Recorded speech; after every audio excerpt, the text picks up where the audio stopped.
Alors, Ford tacle Tesla, le toit des Mustang Mach-E ne s'envole pas. Ok, d'accord. On part sur du trollage. Ford n'y est pas allé de main morte en faisant référence aux quelques soucis de construction de Tesla dans les interviews. Darren Palmer, dirigeant de la section électrique chez Ford, a affirmé que la Mustang Mach-E est bien supérieure au véhicule de son concurrent. Celui-ci a également fait référence à Apple pour illustrer la révolution que représente la voiture. Ford a toujours su se montrer sûre d'elle-même en ce qu'il s'agit, oui, de ses nouveaux véhicules.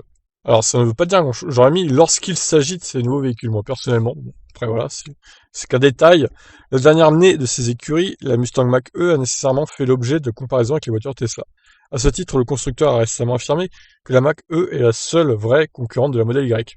Dans une interview pour Autoblog, Darren Palmer, dirigeant de la section électrique chez Ford, s'est permis d'aller encore plus loin dans le clash. Les portes se ferment correctement, les couleurs des plastiques et autres matériaux s'accordent parfaitement, les pare-chocs ne tombent pas, le toit ne s'envole pas quand vous le lavez, les poignées ne restent pas coincées quand il fait froid. Le dirigeant fait ainsi probablement référence à cette modèle Y flambant neuve qui a perdu son toit sur l'autoroute en octobre dernier. Un énième défaut de fabrication qui a terni un peu plus l'image de Tesla déjà bien entachée dans ce domaine. Ah, c'est du troll gratuit, c'est pas bien de faire ça. Ce n'est pas la première fois qu'un employé de Ford s'en prend à la réputation de Tesla sur ce sujet. En ce début d'année, un ingénieur de la Ford Mustang Mach-E a critiqué la qualité de fabrication des véhicules construits par la firme d'Elon Musk. Bien qu'elle soit considérée comme très sûre, les voitures de Tesla ne bénéficient clairement pas de toutes du même soin lors de la production. Le problème est tel que certains clients ont saisi la justice pour des défauts de conception très graves sur les modèles X et Y. Dans son interview, Darren Palmer compare également la Mustang Mach-E au premier iPhone. Pour lui, la voiture sera à l'origine de la même révolution que le smartphone de son époque.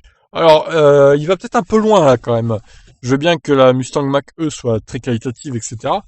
Mais de là à comparer à une révolution de la voiture électrique, faut peut-être pas déconner non plus, quoi, hein.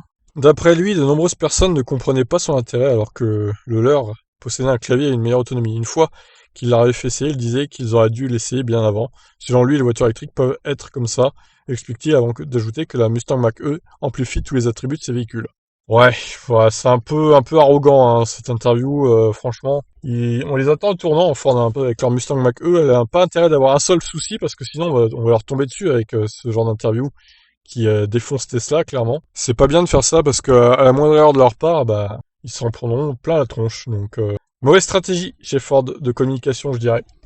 Je vous laisse réagir. Qu'est-ce que vous en pensez de cette interview du dirigeant de la section électrique de chez Ford, Darren Palmer? Ciao.